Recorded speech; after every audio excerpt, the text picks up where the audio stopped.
Bienvenidos al Bibliófilo. A propósito de la celebración de San Valentín, les traigo unas historias que justamente nos hablan de aventuras amorosas. El autor cubano, de procedencia italiana, nos va a regalar unos relatos bastante profundos donde va a reflexionar sobre la cuestión amorosa. Acá compartiré con ustedes algunas reflexiones que me generó y, por supuesto, relaciones con otras obras, otros cuentos que enriquecen nuestro universo literario. Tal como él lo resalta en La aventura del lector, nos dice así: era inútil, nada igualaba el sabor a vida que hay en los libros. Acompáñenme a indagar sobre Los amores difíciles del autor Italo Calvino.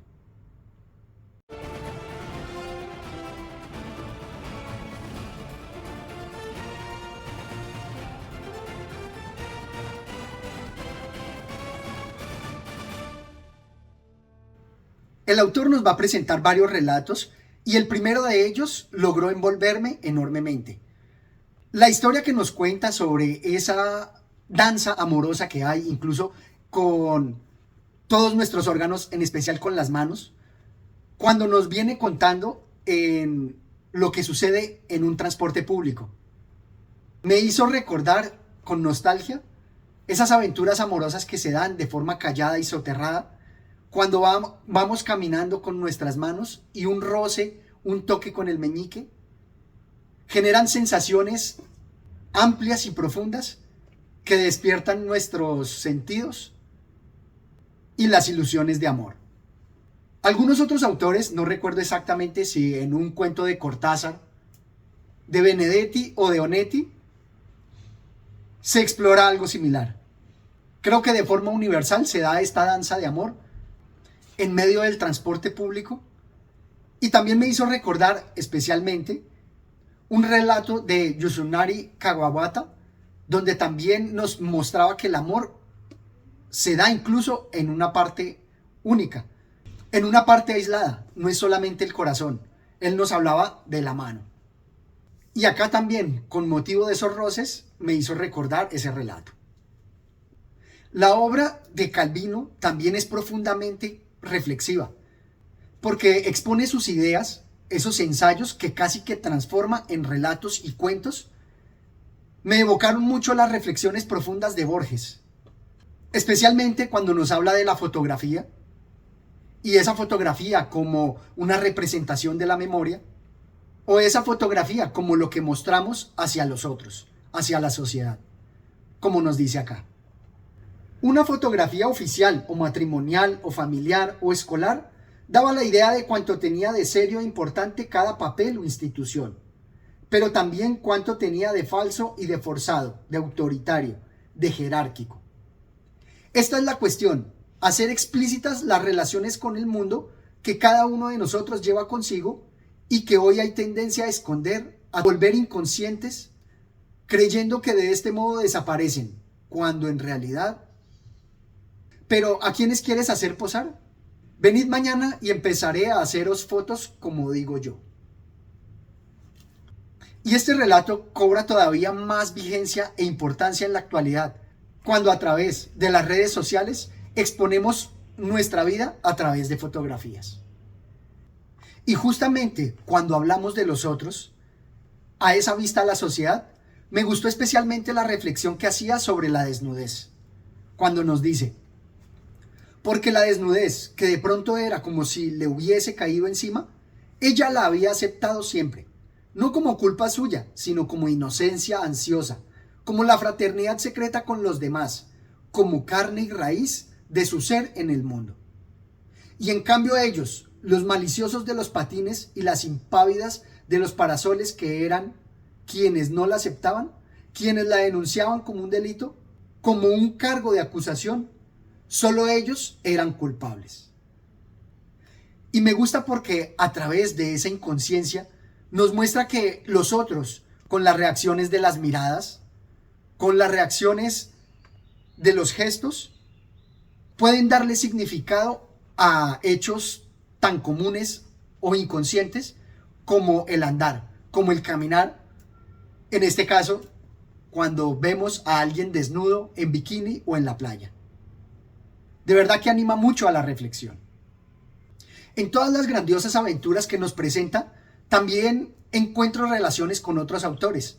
Por ejemplo, en la aventura del empleado, ¿cómo no hacer la relación con otros relatos de Salvador Garmendia, donde se nos muestra la cosificación por un lado a través de las ocupaciones y también lo extraordinario que se puede dar durante la rutina diaria del día a día? El secreto es ese, decidió volviendo a su oficina, que en cada momento, en cada cosa que haga o diga, esté implícito todo lo que he vivido. Pero lo corroía una ansia de no poder estar jamás a la altura de lo que había sido, de no poder expresar, ni con alusiones, y aún menos con palabras explícitas, ni siquiera con el pensamiento, la plenitud que tenía conciencia de haber alcanzado. Y de nuevo, aquí tenemos el juego entre lo interno y lo externo, en lo que los demás ven y lo que realmente somos. Qué maravillosa dialéctica nos presenta del ser, del sujeto.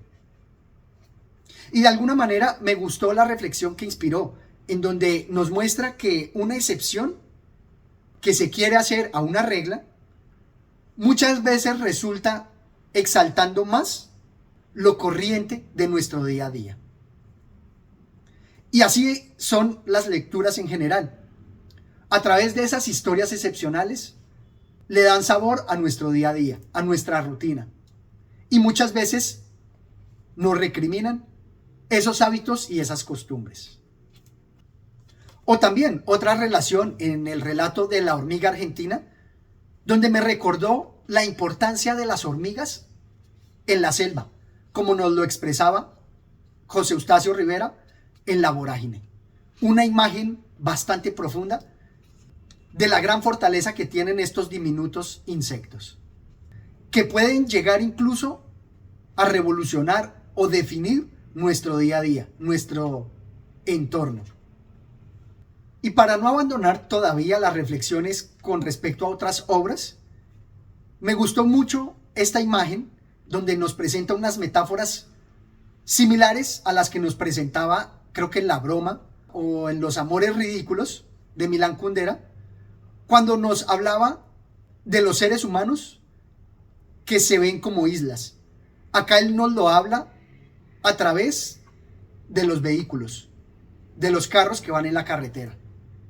No podemos distinguirnos de las muchas señales que pasan por esta carretera, cada una con un significado propio que permanece oculto e indescifrable, porque fuera de aquí no hay nadie capaz de recibirnos y entendernos. Como les digo, esta metáfora resulta muy profunda, llena de toda esa hermenéutica del sujeto.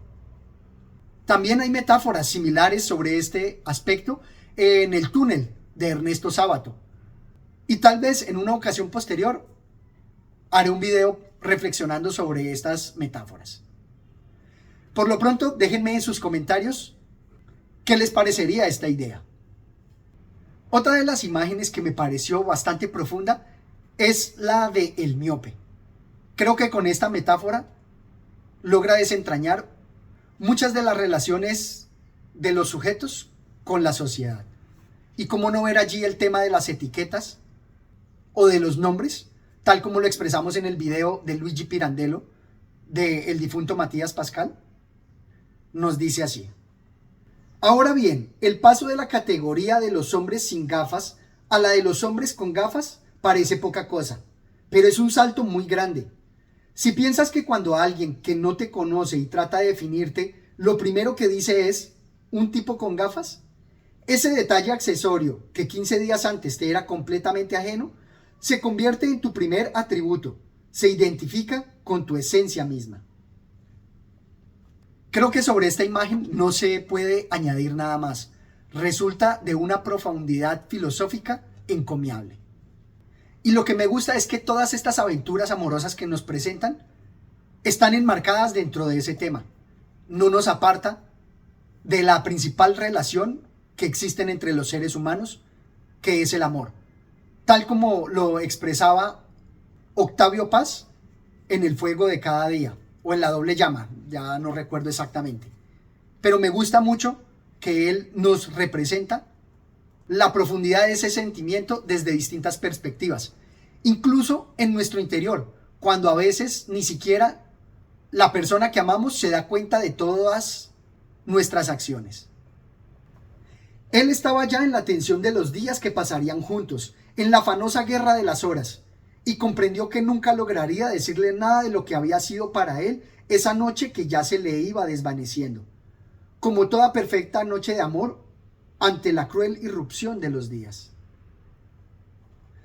Y me gusta mucho lo que él expresa, porque en el amor se muestra totalmente esa simetría.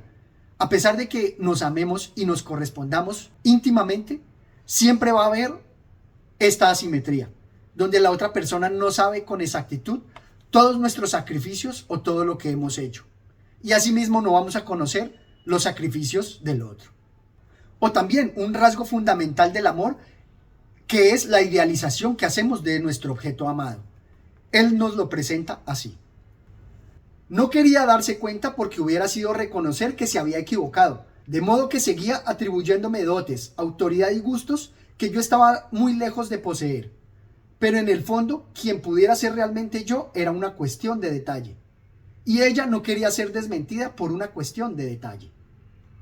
De verdad me parece muy profundo esto que nos presenta, y es que el amor en su fase de enamoramiento resulta así.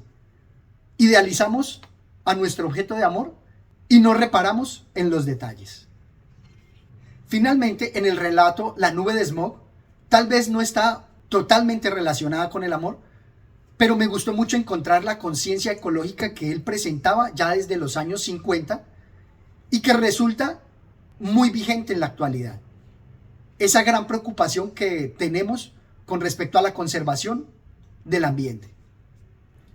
Hice un número de la purificación donde no había artículo que no hablara de la radioactividad. Ni siquiera esa vez tuve problemas. Sin embargo, no era cierto que no fuese leído. Leer, lo leían. Pero se había creado una especie de hábito de esas cosas. Y aunque dijera que se acababa el fin del género humano, a nadie le importaba. Me parece que ese reproche todavía debe hacerse en la actualidad, porque a pesar de las preocupaciones que se muestran en distintos entornos científicos y políticos, pareciera que la continuidad de ese tema nos ha adormecido y no tomamos acciones para contrarrestar el deterioro ecológico de la contaminación. Me hizo pensar en la crítica que hacía a los estoicos, principalmente a Marco Aurelio en sus meditaciones, en donde los estoicos buscan no verse afectados por el entorno.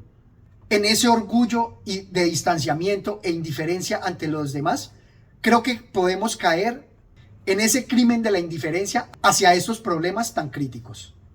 Mi invitación es a que no seamos estoicos, actuemos, sintamos el dolor de un ambiente que es nuestra casa y que estamos dañando.